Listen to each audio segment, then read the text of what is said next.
lebih efektif, lebih produktif kalau Anda berjuang terus, ihdinas siratal mustaqim terus. Perkara berhasil tidak berhasil, ya sudah pasti dong, Anda pasti akan lebih berhasil karena daya juangnya Anda lebih tinggi. Di samping harus pakai ilmu yang lebih tepat dan seterusnya, gitu Mas ya. Jadi hubungannya sama takdir. Maksud Anda takdir itu apa?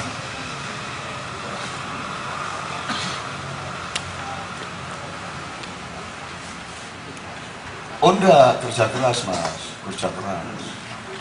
Meskipun ada contoh dari istri saya tadi itu, tapi itu tidak lantas kita bisa menentukan, saya terang-terang aja nanti kalau mau. Enggak, kalau saya tetap kerja keras. Kiai Kanjeng itu kalau pentas, sangat ketat Mas. Perkara penonton pasti senang itu sudah pasti, tidak ada masalah, tidak pernah gagal. Tapi gagal suksesnya Kiai Kanjeng tidak pada hasilnya ke penonton, tapi tingkat permainannya seberapa sungguh-sungguh, seberapa konsentrasi, seberapa ikhlas. Jadi reviewnya setelah pentas itu bukan hasilnya, kalau hasilnya pasti bagus lah, paling tidak 7+ pasti lah.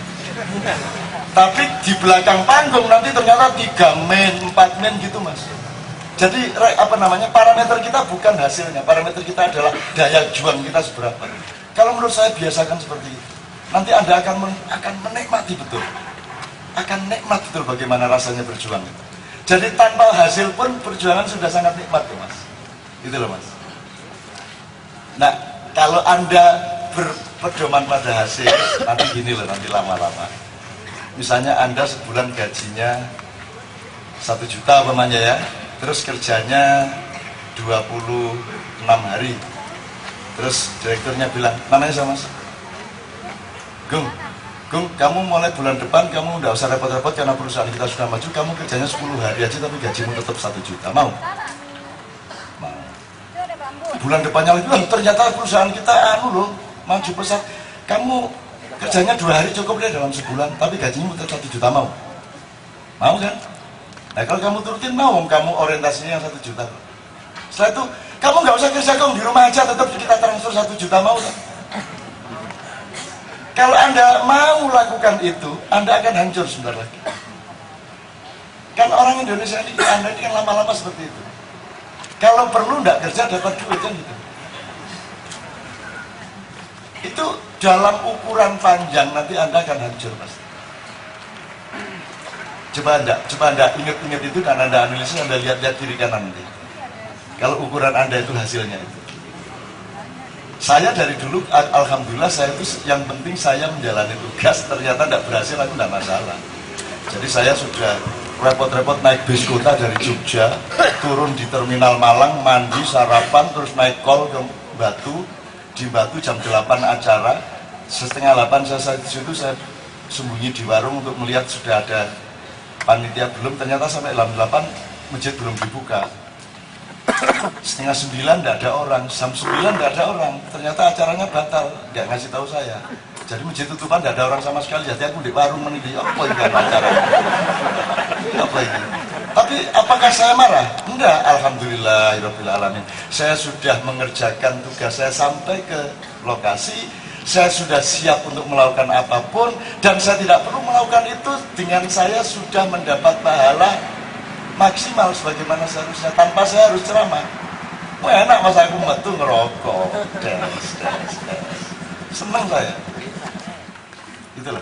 Karena saya tidak butuh yang lain, saya cuma harus mengerjakan yang harus saya kerjakan, titik. Bahwa nanti terjadi atau tidak, saya monggo-monggo aja. Gitu loh. Jadi saya kecurian, saya kecolongan, saya dicurangi orang itu tidak ada masalah. Itu tidak merugikan saya. Saya difitnah orang itu yang rugi kan yang memfitnah gitu loh Mas. Dan saya selalu mengatakan orang yang memfitnah saya tidak ada salah sama saya. Dia salahnya sama Tuhan kalau itu salah. Sama saya dia tidak salah. Kalau tidak salah gimana Cak? Dan tidak pernah kita bikin perjanjian untuk supaya dia tidak memfitnah saya. Jadi tidak melanggar perjanjian apa-apa. Jadi tidak apa-apa, fitnah aja. Kalau tidak pernah janji untuk tidak memfitnah. Bahwa kamu urusan sama Tuhan tanggung sendiri. Bukan urusan saya. Makanya kayak di Mandar itu, di daerah-daerah Mandar itu orang jual bensin, jual warung itu tidak ada orangnya. Kita ambil apa, kita taruh uangnya di situ. Kita ambil bensinnya 2 botol, kita taruh uangnya di situ. Gitu loh Mas. Kalau ada orang curang, itu urusannya sama Tuhan. gitu. Tapi di Jakarta jangan gitu dong mas. Oh dia rong dino kan terus loro gendeng kan gitu. Oh entek kabeh gitu. Jadi sebenarnya jangan sebut takdir mas. Takdir itu bahasa Indonesia yang bahasa Arabnya nggak jelas. Mending Anda kalau pakai idiom saya sunnah dan kudro. Kalau sunnah itu apa yang secara logis memang harus terjadi, gitu loh mas. Jadi kalau kertas ketemu api ketahnya terbakar itu namanya sunnah. Gitu loh. Kalau Anda menanam salah satu sunnahnya adalah mengetam kan gitu. Tapi juga ada sunnah yang lain yang belum tentu mengetam. Nah kudro adalah jadi sunnah itu hukum alam gampangnya. Tapi itu pun kan spekulatif mas, tidak pasti juga kan gitu. Nah kudro adalah hak prerogatif Allah untuk merubah sesuatu pada diri Anda. Anda mestinya tidak panen bisa panen, mestinya panen bisa tidak panen, terserah Anda. Kalau Anda dekat sama Allah, mestinya Anda ketangkep polisi, polisinya pas nggak lihat Anda. Gitu loh. Saya pernah masuk gabungan itu polisi sak jalan itu udah siapa aja lewat nggak ada selah. Itu saya bisa lolos. Bukan apa-apa karena ilmu maling. Pokoknya ada satu detik dia lepas tapi saya terus dan acting seolah-olah sudah diperiksa. Tapi pokoknya ada momen-momen untuk seperti itu. Nah kudroh itu adalah semacam kolusi Anda sama Allah. Karena Anda dekat sama dia, karena Anda sayang sama dia, karena Anda setia sama dia, maka Allah bisa memberi kemurahan-kemurahan yang tidak sunnatiyah. Ini mas ya. Seperti yang tadi itu yang saya ceritakan loh, sebenarnya dia usahanya nggak keras-keras amat tapi berhasil. Rupanya terletak pada kualitas cintanya dia, kesungguhan dia dalam. Karena ada orang mas, cuma modal 10 juta 3 tahun dia udah punya miliaran. Ada yang dikasih modal 100 juta 3 tahun punya utang 500 juta ya ada. Jadi tinggal apa namanya parameter-parameter di dalam perdagangan dan muatan-muatan niatnya. Kalau saya sih memang untuk Indonesia segala macam ini saya sangat mengharapkan kudrohnya Allah. Karena kalau pakai sunnah mas, ini kan akan hancur pasti. Nah kudroh Allah itu misalnya begini. Aku tidak akan memberi azab kepada siapapun yang engkau ada bersamanya, kata Allah. Engkau itu maksudnya Muhammad. Pokoknya kalau ada Muhammad di sini Allah nggak ngadab. Nah caranya menghadirkan Muhammad kan misalnya memanggil namanya bersolawat maka Muhammad ada di situ. Maka kalau ada Muhammad di situ Allah tidak mengadab Anda. Itu kan kudro mas. Kalau sunnahnya ya kalau salah ya dihukum kan gitu. Tapi kalau Anda menghadirkan Muhammad Anda bisa tidak dihukum. Karena ada keseimbangan antara cinta dengan kesalahan. Memang begitu. Makanya ada solawat. Solawat itu gunanya untuk syafaat. Syafaat itu adalah hak prerogatif Allah tadi untuk membuat kudroh pada Anda. Itu mas. Jadi kesimpulannya menurut saya tetap kerja keras mas. Tapi setiap kerja keras Anda harus produktif horizontal, harus produktif vertikal. Jadi jangan produktif dunia dok tanpa produktif akhirat. Makanya di Kenduri Cinta ini pun kita mengasyiki dunia, kita mencerdasi dunia, tapi juga tetap dengan dialektika vertikal. Itu yang masih terakhir sebenarnya bisa mas. Atau sudah? Ada satu lagi? Oh masih lagi mas. Oke maju kalau gitu. Yang sudah saya jawab semua, Ron. Ada satu lagi yang belum saya jawab. Oh mutakabir tadi ya. Ini bisa bikin teman-teman keliru kalau tidak dijelaskan. Apa sudah saya jelaskan dulu ya? Yes, Assalamualaikum warahmatullahi wabarakatuh. Kak Nun, saya malam ini hanya ingin curhat saja ya. Jadi saya hidup di satu lingkaran atau satu komplek yang menurut saya sangat puritan.